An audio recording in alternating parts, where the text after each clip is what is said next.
Les achats de Bitcoin doivent-ils être soumis à la TVA ou non? On comprend que si la réponse est oui, l'économie générale des monnaies cryptées, des monnaies numériques, du Bitcoin en particulier, est sérieusement endommagée.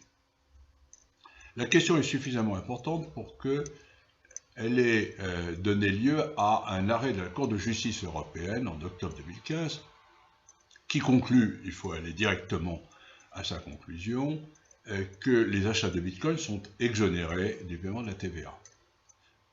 Exonérés. On n'a pas dit qu'elle n'était pas soumise, on a dit exonérée.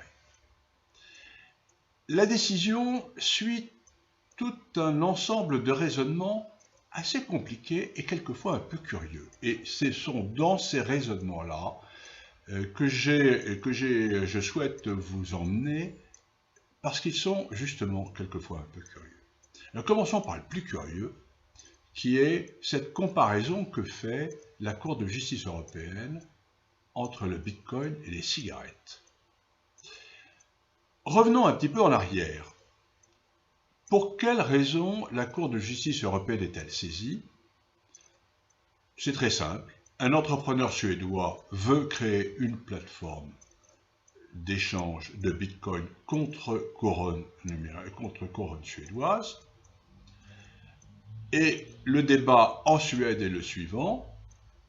S'agit-il pour lui de mettre en place un système d'achat de Bitcoin, donc comme on achète des cigarettes, comme on achète ce qu'on veut, et ou est-ce que c'est un système de change entre le Bitcoin, qui n'est pas une monnaie à ce qu'on connaît, et la couronne suédoise, comme si on faisait un échange de couronne suédoise contre euro.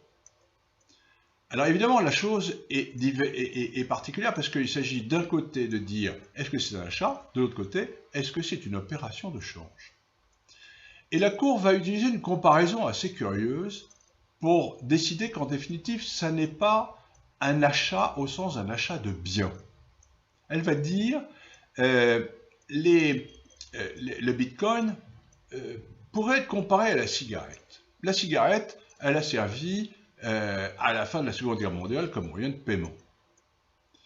Et pourtant, quand on achète une cigarette, c'est un bien. Donc, on paie la TVA. Alors, à ce moment-là, est-ce qu'on peut dire que, puisque l'un est un moyen de paiement, la cigarette, et l'autre est un moyen de paiement, le Bitcoin, le régime de la TVA s'applique de la même façon? La réponse de la Cour est de dire non, parce que la cigarette, ça sert à autre chose qu'à faire qu'un moyen de paiement. La cigarette ne sert pas à payer uniquement, on peut la fumer. Alors que le Bitcoin, lui, on ne peut pas le fumer, on ne peut que payer avec. Et c'est ça la grande différence. Donc, puisque le Bitcoin n'est pas un bien au sens où son usage n'est pas multiforme, que son usage est uniquement destiné à être un moyen de paiement, alors il faut dire que le traitement du Bitcoin en matière de TVA ne peut être que différent du traitement de la cigarette. Par conséquent, le Bitcoin n'étant pas un bien, ne peut pas être soumis à TVA comme on soumet un bien à la TVA.